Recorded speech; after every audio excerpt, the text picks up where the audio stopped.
পাখি ওই লোকটা তোর সাথে কোনো? না না দিদি, তেমন কিছু না। আসলে আজ স্যারের মেজাজটা খুব খারাপ ছিল, আমাকে বকাবকি করে একটা ভাঙা বাড়িতে পাঠিয়ে দেয়।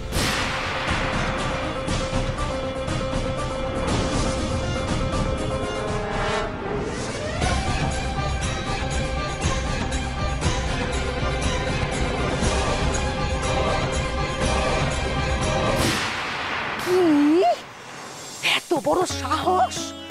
তোর ওপর অত্যাচারটা করলো তোর মালিক। হ্যাঁ, ইচ্ছা করতেছে দুই সারঘা বসাইয়া তুই। এটা কি মানুষ? আমার মনে হয় যে ওই লোকটার অফিসে কাল থেকে কাজ করতে যাওয়ার কোনো দরকার নেই।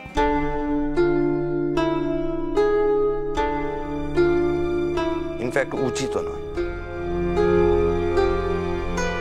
এরকম একটা ট্রিটমেন্টের পর কেন কেউ ওই অফিসে কাজ করতে যাবে?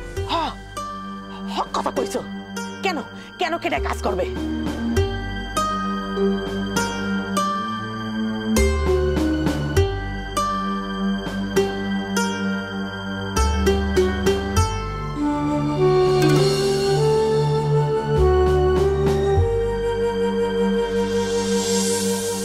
ছোট, এটা কি করেছিস তুই?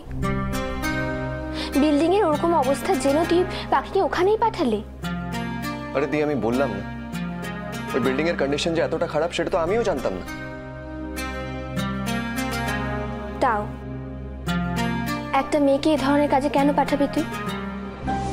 ওর উপর কিসের এত রাগ বলতো তোর? কি করেছে পাখি বল?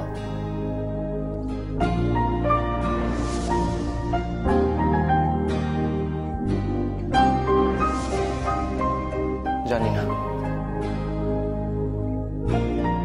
ছোট, একজনকে এরকম আঘাত করা কি উচিত?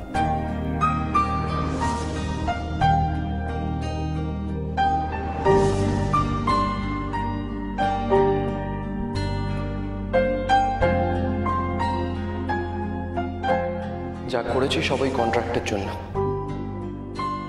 এবার বোধহয় একটু বেশি বাড়াবাড়ি হয়ে গেছে। মেয়েটার জন্য চিন্তা হচ্ছে তো? দাঁড়া, ওর একটা খবর নেই। হঠাৎ ওর জন্য আমার চিন্তা হওয়ার কি আছে?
এইটা হইল গিয়া আমাগো পাখির স্বভাব। যখনই রাগ হইব, চিন্তা হইব, তখন এই মালদার আম পাপড় ভাজবো আর খাইব।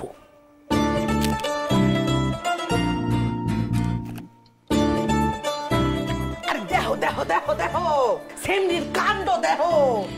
আরে এত পাপড় নষ্ট করতেছে মাইয়া। আরে এত পাপড় খাইব কে দেয়? আয় রে পড়ি। পাখি পাখি সব কি করছিস বলতো? একটু শান্ত হ না।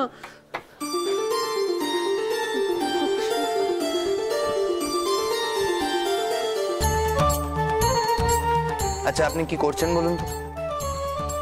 পারছি না তো রাগ সামলাতে। এত রাগ হচ্ছে যে লাগাম টানার চেষ্টা করছি। আরে সেটাই তো বলছি, কেন লাগাম টানতে চাইছেন? বরং কাল থেকে ওই অফিসার কাজ করবেন না সেটা ঠিক করুন।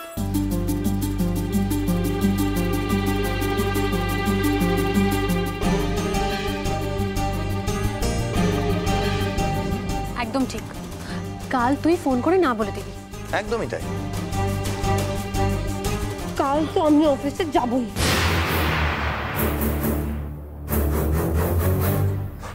শুনলা শুনলা ফ্যামিলির কথা শুনলা?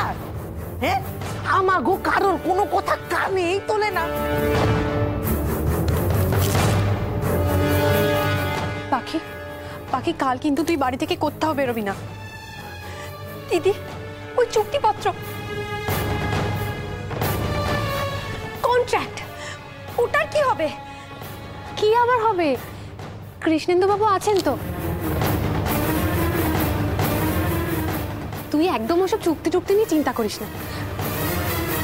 কি কৃষ্ণেন্দু বাবু, আমি ঠিক বলছি তো? হ্যাঁ, আরে আমি আছি তো।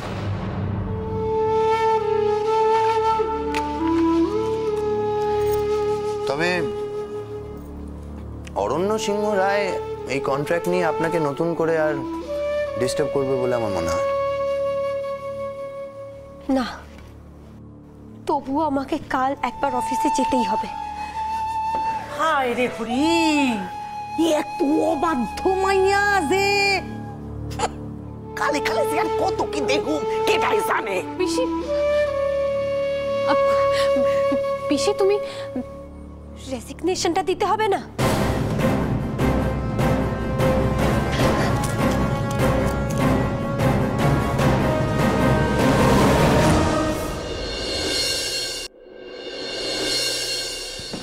দা, শরীর ভালো না লাগলে আজ না হয় অফিস নাই গেলি।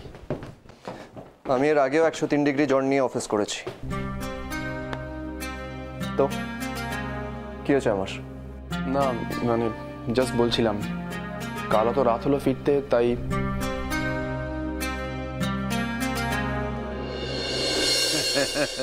আগে ছেলের গুণের কথা কত আর বলবো, একবার ভেবে দেখুন, এই বয়সে এত বড় ব্যবসা, যেমন দেখতে তেমন তার স্বভাব চরিত্র, ঠিক যেন একদম হিরে টুকরো। একবার অরণ্যর সাথে কথা বলা যাবে? হ্যাঁ, যাইব না কে, অহনি আইব। ওই তো আইয়া পড়ছে।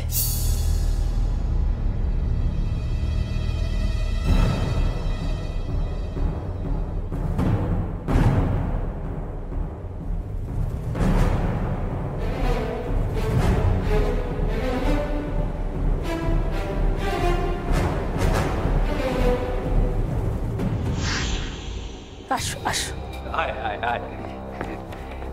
আসো আসো আসো। ইনি হইলেন গিয়া শ্রী রজত মিত্র, আর ইনি ওনার স্ত্রী। হ্যালো মিস্টার মিত্র।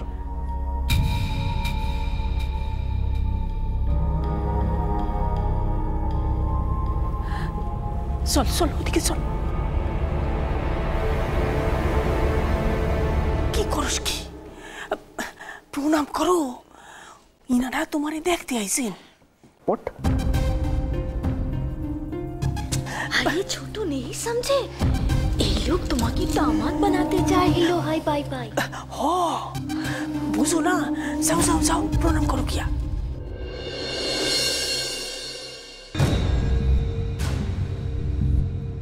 এসো বাবা, বসো। আমি সরি মিস্টার মিত্র, আমি এখানে বসে আপনার সাথে কথা বলতে পারবো না।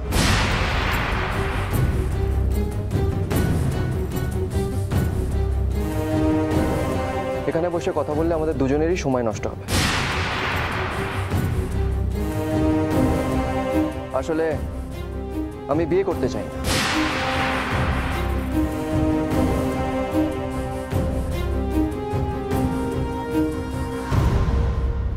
কারণ আমি বিয়েতে বিশ্বাস করি না। এখন যদি দিদুনের কথা রাখতে গিয়ে বিয়েতে রাজি হয়ে যায়, তাহলে লাভ কি হবে? আপনি কি চান আপনার মেয়ের বিয়ে এমন একটা ছেলের সাথে হোক যে কিনা বিয়ের সম্পর্কটাই বিশ্বাস করেন?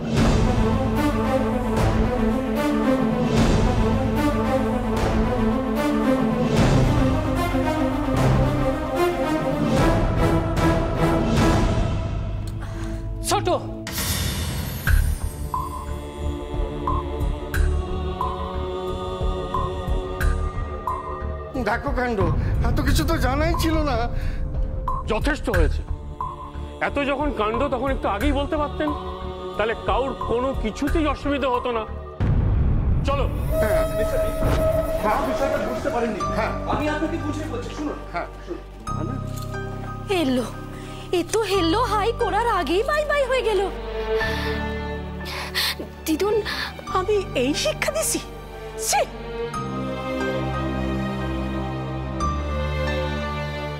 আর সত্যিটা না বললে আরো বড় অন্যায় হতো। আর অন্যায় না করতে তুমি তো শিখিয়েছিলে দিদুন।